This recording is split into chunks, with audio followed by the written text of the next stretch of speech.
Hi, I'm Brian Russell. This is Walking and Talking Spirituality. And I want to talk about 50 days of formation. It's not quite 50 days to Pentecost, but it's pretty close. Pentecost Sunday will be on May 31st.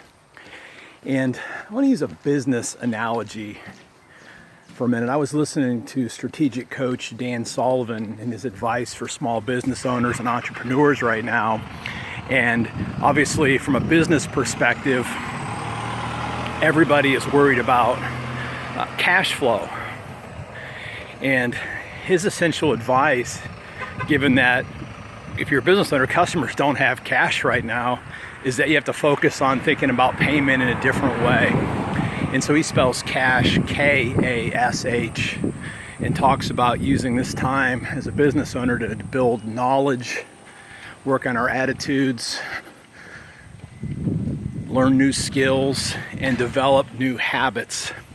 And as I thought about that, and I immediately thought about spiritual formation, what if we used the 50 days of Pentecost to work on our cash flow? In other words, allow ourselves to be formed again so that when we celebrate the coming of the Spirit on Pentecost Sunday, we're ready to be unleashed back into the world as persons that have grown, not persons that have shrunk during this time of social isolation. So what would it look like right now? I'm asking myself this. What does it look like to make sure that I'm putting a priority now on soul enhancing practices and not merely amusing myself or dealing with my fear and anxiety through stress relieving practices?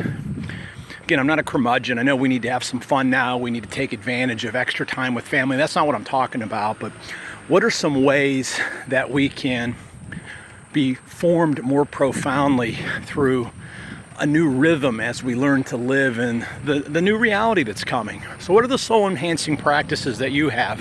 How are you growing, or how are you going to grow during this season of Pentecost or Eastertide in anticipation of Pentecost? How are you going to grow in knowledge, of self-knowledge about what's keeping you? How are you blocking the work that God wants to do in your life?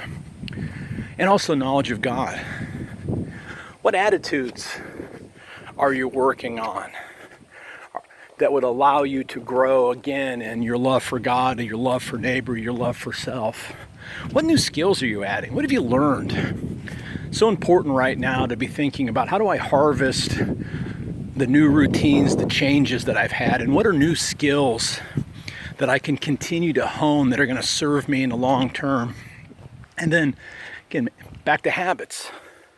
How are my habits? We're not in this, we're kind of moving out of the chaos phase, or at least many people are, to a kind of an acceptance and anticipation of a new normal and a new opening. But what soul enhancing habits do maybe I need to add or to remind myself to restart? Just talking with a friend yesterday.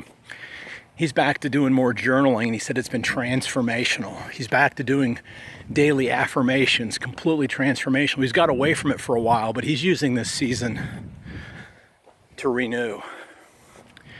What would it look like for you to add or to build or to remind yourself, rebuild some soul enhancing practices that will allow cash to really flow into your life? Knowledge, new attitudes or better attitudes, skills, and habits. And thanks for taking a walk with me. I'm Brian Russell from Deep Dive Spirituality, and this is Walking and Talking Spirituality. I'd love to hear from you. If you'd like to have a conversation, let me know. I'd love to hear from you in the comments. Until next time, live by faith, be known by love, and be a voice of hope to others.